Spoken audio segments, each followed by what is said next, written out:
Hello, my name is Kathy, and today I'll be discussing how to use homeopathic remedies on ailments, continuing with special concerns of men, starting with the letter C. But before I do this, I wanted to let you know that because I have a great many videos now on many different topics, that I've decided to make several different video playlists so that it's easier to find the videos of greatest interest. So please check out my playlist page. Please refer to my How to Use Homeopathic Remedies video before using the material in this video. I'll be discussing how to use homeopathic remedies on specific ailments, but I've broken these ailments into categories for easier reference. I'll begin with ailments of the mind and emotions, then I'll move on to ailments of the brain and nervous system, then I'll address issues with the skin, nails, hair, eyes, ears, nose, teeth, gums, lungs, respiration, heart, blood circulation, muscles, bones, joints, esophagus, stomach, duodenum, small and large intestine, liver, gallbladder, pancreas, kidney, bladder, and then ailments specific to women and then specific to men, then issues of the hormones and the metabolism, and then infections, infestations in the immune system, then issues surrounding fertility, pregnancy, childbirth, postnatal problems, and then special problems of infants, ailments and diseases of childhood, and special issues of adolescence, and finally, special issues of the elderly. Constitutional treatment involves treating the totality of the individual person. Everyone is a unique individual with a unique physiology that responds to substances differently.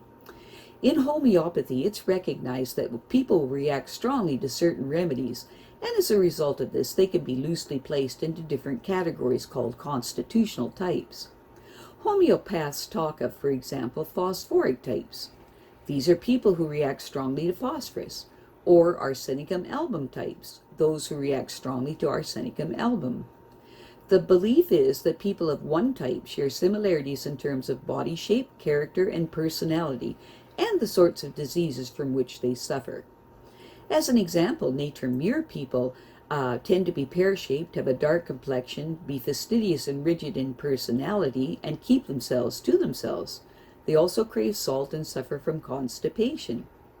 As another example, lycopodium types tend to be tall, gangly, and of a stooped appearance, with an anxious expression and a craving for sweets and a propensity to produce intestinal gas. Now, of course, constitutional types have their limitations.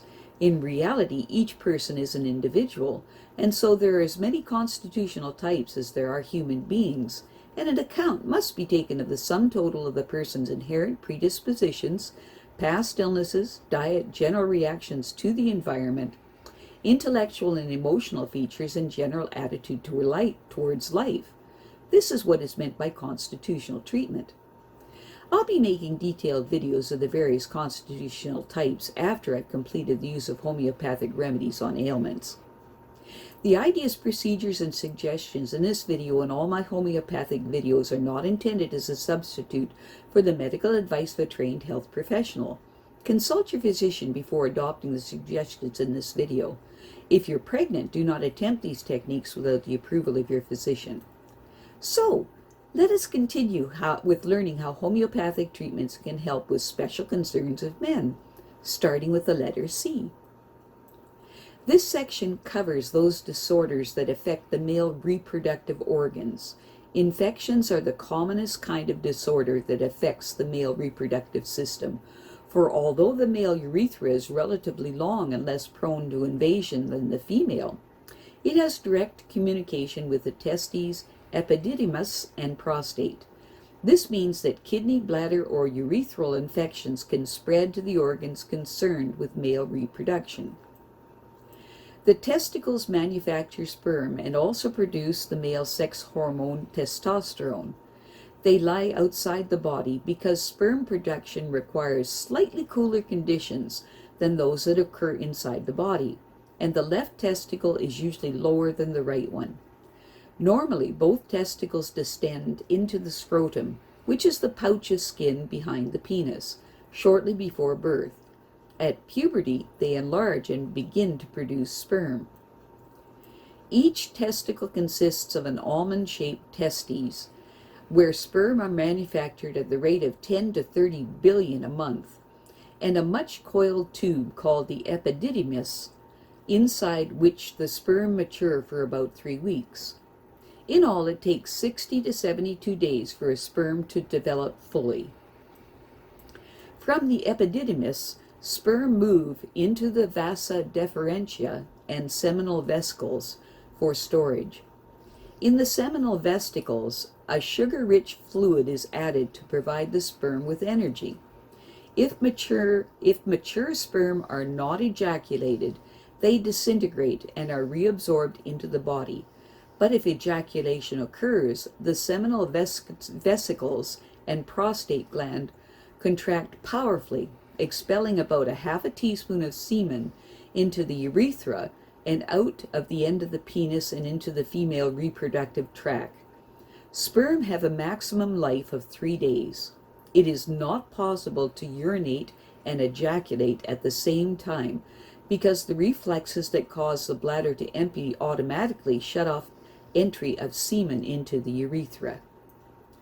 The prostate gland is bulb-shaped and completely encircles the urethra at the point where it leaves the bladder.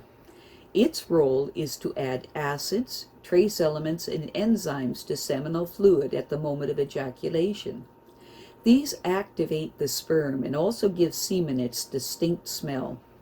For reasons that are not known, the prostate tends to enlarge and stiffen with age, narrowing the exit from the bladder. This obliges the bladder muscles to work harder to expel urine and can make urination slow and painful. The penis relies for its hydraulic power on 3 cylinders, 2 hollow and 1 spongy. These are arranged proficiently around the urethra and only fill with blood during sexual arousal. Erection is maintained by strands of muscles at the base of the penis that slow the rate at which blood drains back into general circulation. The head of the penis is most sensitive to touch, and the shaft of the penis is most sensitive to pressure. Cancer of the penis. Cancer of the penis is extremely rare, but most common in elderly men who are uncircumcised or whose standard of hygiene is poor. It usually begins as a sore or ulcer on the penis, then spreads to the lymph glands in the groin. To make sure that lumps are not syphilis or penile warts, a biopsy is necessary. Cancer of the prostate. Cancer of the prostate is the most common form of cancer affecting the male reproductive organs. 1 out of every 11 men will develop prostate cancer. In men aged 80 or over, it is very common, but cancer of the prostate is slow growing and usually symptomless. Most cases come to light during surgery for an enlarged prostate, or more rarely when cancer is spread to the bones. The diagnosis is confirmed by a biopsy and a bone scan. If the malignancy is confined to the prostate and does not cause urination problems, surgery is unlikely to be recommended. The current wisdom is to leave well enough alone, since the risk of cancer spreading is relatively low, but regular checkups are necessary. Cancer of the testicle. Cancer of the testicles is relatively rare and is slow growing, but may produce secondary cancers in the lung and other vital organs if left untreated. Cancer of the testicles is the most common form of cancer in men aged 20 to 35, and it is detectable as painless lump or swelling on the testes itself rather than on the epididymis, which lies behind it. Cancer of the testicles is routinely treated by removing the affected testes and giving radiotherapy or chemotherapy to make sure all cancer cells are destroyed. Fertility and ejaculation are not affected unless the adjacent lymph nodes also have to be removed. I have a great many videos now on many different topics, and so I've decided to make several different video playlists so that it's easy to find the videos of greatest interest. So please check out my playlist page. Well, that's it for now. To stay up to date with my latest videos, make sure to subscribe to this free YouTube channel by clicking the red subscribe button right below this video. Take care.